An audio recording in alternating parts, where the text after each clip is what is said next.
सीमा और एलओसी पर श्रीनगर से नलिया तक 26 से अधिक स्थानों पर हवाई घुसपैठ के प्रयास किए गए। भारतीय सशस्त्र बलों ने अधिकांश खतरों को सफलतापूर्वक निष्क्रिय किया। फिर भी वायु सेना स्टेशनों पर उधमपुर, पठानकोट, आदमपुर और भुज बठिंडा स्टेशन, इन सब पर उपकरण व पर्सनल्स को हानि पहुंचाई। मैं ये भी बताना चाहती हूँ कि पाकिस्तान ने हाई स्पीड मिसाइल सुबह 1:40 पर इस्तेमाल करके पंजाब के एयरबेस स्टेशन को दागने की कोशिश की। एक निंदनीय और अनप्रोफेशनल एक्ट के तहत पाकिस्तान ने श्रीनगर, अवंतीपुर और उधमपुर के वायु सेना अड्डों पर चिकित्सा केंद्र और स्कूल परिसर को निशाना भी बनाया, जिससे उसके द्वारा सिविल इंफ्रास्ट्रक्चर पर हमला करने की गैर जिम्मेदाराना प्रवृत्ति फिर उजागर हुई। पाकिस्तान द्वारा सैन्य ठिकानों को जानबूझकर निशाना बनाने के पश्चात भारतीय सशस्त्र बलों ने त्वरित व सुनियोजित जवाबी हमले किए। Technical installation, command and control centres, radar sites और हथियार भंडार को चुनकर निशाना बनाया गया। रफीकी, मुरीद, चकलाला, रहमियार खान, सुकूर और चुनिया स्थित पाक सैन्य ठिकानों पर एयर लॉन्च सटीक हथियारों व लड़ाकू जेट से प्रहार किए गए। पसरूर स्थित रडार साइट और सियालकोट का एविएशन बेस भी प्रिसीजन एम्यूनिशन से टारगेट किए गए। इन कार्रवाइयों के दौरान भारत ने कम से कम कोलैटरल डैमेज की क्षति सुनिश्चित की। चिंता का विषय यह रहा कि पाकिस्तान ने लाहौर से उड़ान भरने वाले नागरिक विमानों की आड़ लेकर अंतर्राष्ट्रीय हवाई मार्गों का दुरुपयोग किया ताकि वे अपनी गतिविधियां छिपा सके। ऐसी चालों ने भारतीय वायु प्रतिरक्षा तंत्र को नागरिक सुरक्षा सुनिश्चित करते हुए अत्यधिक संयम के साथ कार्य करने के लिए विवश किया। साथ ही साथ पाकिस्तान ने मिस इन्फॉर्मेशन का सहारा लेते हुए आदमपुर स्थित S-400 प्रणाली, सूरतगढ़ व सिरसा के हवाई अड्डों, नगरोटा के ब्रह्मोस बेस, देहरागिरी के तोपखाना पोजीशन तथा चंडीगढ़ के अग्रिम गोला बारूद डिपों को नष्ट करने के झूठे दावे सोशल मीडिया पर फैलाए। भारत इन फॉल्स नैरेटिव्स को पूर्णतः खारिज करता है। नियंत्रण रेखा पर पाकिस्तान ने ड्रोन घुसपैठ और भारी तोपखाना गोलाबारी के कई प्रयास किए। कुपवाड़ा, बारामूला, पुंछ, राजौरी और अखनूर सेक्टर्स में munitions and fighter aircrafts to target civilian areas and military infrastructure. Pakistan military also resorted to air intrusions using drones and firing of heavy caliber weapons along the line of control. Along the international border and the line of control, air intrusion and several harassment attacks were also attempted from Srinagar till Nalia at more than 26 locations. Indian Armed Forces successfully neutralized these threats and majority of the vectors. However, limited damage was sustained to equipment and personnel at Indian Air Force stations at Udhampur, Pathankot, Adampur and Bhuj. There were also several high-speed missile attacks noticed subsequently after 0140 hours in the night at several air bases in Punjab. In a deplorable cowardly act, targeting of civilian infrastructure also had taken place, where Pakistan attacked the Medicare Center and school premises at the air bases of Srinagar, Avantipur and Udhampur, yet again displaying irresponsible targeting of our civilian infrastructure. In a swift and calibrated response, Indian Armed Forces carried out precision attacks only on identified military targets.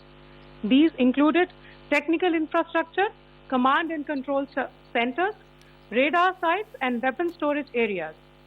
Pakistan military targets at Rafiki, Murid, Chaklala, Rahim Yar Khan, Sukur and Chunya were engaged using air-launched precision weapons from our fighter aircraft. Radar sites at Pasroor and Sialkot Aviation Base were also targeted using precision munitions. While carrying out these responses, India ensured minimum collateral damage. Pakistan has also attempted to execute a continued malicious misinformation campaign with claims of destruction of Indian S-400 system at Adampur, destruction of airfields at Suratgarh and Sirsa, BrahMos base at Nagrota, RT gun positions at Derangyari and Chandigarh forward ammunition depot, with heavy damages to other military stations being propagated on social media. India unequivocally rejects these false narratives being spread by Pakistan. तो आपने देखा थोड़ी देर पहले colonel Sophia Qureshi और उसके बाद wing commander Vyomika Singh विदेश सचिव विक्रम मिस्री के साथ प्रेस कॉन्फ्रेंस करती हैं और बताती हैं। जल्दी से आपको मेन पॉइंट्स बता दूं इस प्रेस कॉन्फ्रेंस के। भारत ने आधिकारिक तौर पर कल रात से लेकर भारत पाकिस्तान युद्ध में क्या क्या हुआ उसकी जानकारी दी है। तो विंग कमांडर व्योमिका सिंह ने बताया कि कैसे भारत ने पाकिस्तान के 5 से 6 एयर बेसिस पर हमला किया, उनको उड़ाया, यह भारत ने बताया। फिर विदेश सचिव ने बताया कि विदेश सचिव ने एक तरह से पाकिस्तान का वहां के तानाशाही सिस्टम का मजाक उड़ाया। कल पाकिस्तान की सेना ने, आपको याद होगा, बाकायदा एक वीडियो प्ले किया था यह बताने के लिए कि कैसे कश्मीर में आतंकवादी घटनाओं पर यहां के विपक्ष के नेता और यहां के कुछ सोशल मीडिया इन्फ्लुएंसर्स खुद सरकार को कटघरे में खड़ा कर रहे थे। सत्यपाल मलिक का भी उसमें वीडियो था, कांग्रेस के नेताओं का भी उसमें वीडियो था। अब विदेश सचिव उसका जवाब दे रहे हैं और कह रहे हैं पाकिस्तान को यह समझ में नहीं आएगा, यह लोकतंत्र है, डेमोक्रेसी है, यहां पर विपक्ष और आम जनता, पत्रकार, मीडिया, सोशल मीडिया इन्फ्लुएंसर्स सब सरकार से सवाल पूछ सकते हैं, सवाल सरकार पर आरोप लगा सकते हैं, कटघरे में खड़ा कर सकते हैं, कैसे भी हालात हो वो कर सकते हैं। और हिंदुस्तान में यह आज से नहीं हो रहा, हमेशा से हो रहा है।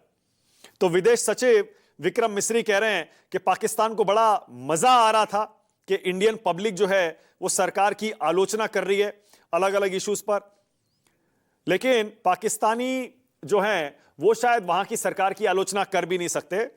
दरअसल लोकतंत्र है, डेमोक्रेसी है, इसीलिए हिंदुस्तान में यह सब संभव है।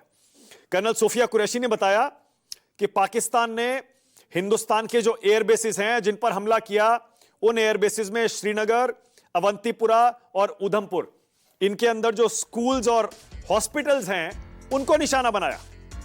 यह कर्नल सोफिया कुरैशी और विंग कमांडर व्योमिका सिंह बता रही हैं। विदेश सचिव विक्रम मिस्री बताते हैं कि बड़े दुख के साथ बता रहे हैं कि पाकिस्तान ने जो शेलिंग की राजौरी में, उसमें वहां के एडिशनल डिस्ट्रिक्ट डेवलपमेंट कमिश्नर राजकुमार थापा की मौत हो गई, यह भी बताया गया।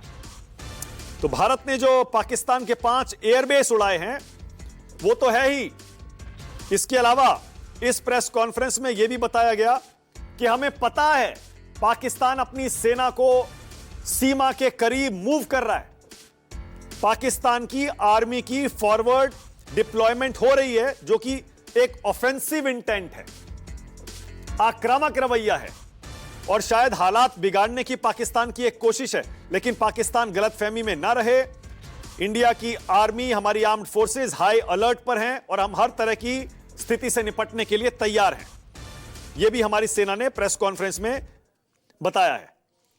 तो कुल मिलाकर इस प्रेस कॉन्फ्रेंस से यह साफ हो गया, भारत पूरी तरह तैयार है, पाकिस्तान पर पैनी नजर रखे हुए है। पाकिस्तान की तरफ से जो भी हमला हुआ उसका करारा जवाब दिया गया। पाकिस्तान के 5 एयर बेसिस को हमने उड़ा दिया। पाकिस्तान अब बहुत ही गिरी हुई हरकतें कर रहा है, सिविलियंस को निशाना बना रहा है और अब आक्रामक रवैया अपना रहा है। पहले सिर्फ ड्रोन्स भेज रहा था, अब मिसाइल्स का इस्तेमाल कर रहा है, फाइटर जेट्स का इस्तेमाल कर रहा है। लेकिन भारत ने बिल्कुल क्लियर कर दिया, यह मत समझिए कि हम चुप बैठेंगे, हम उसी भाषा में जवाब देंगे। ब्रिगेडियर साहब, मैंने मेन पॉइंट्स भी बताए, आपको इस प्रेस कॉन्फ्रेंस में सबसे इंपॉर्टेंट बात कौन सी लगी?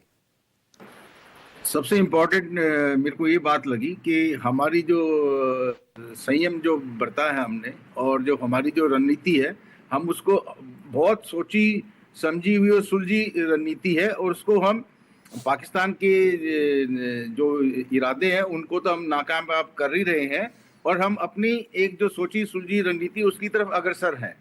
जैसे कि हम अभी ना we are setting the stage for a battle, और हमारी दुश्मन पे निगाहें हैं।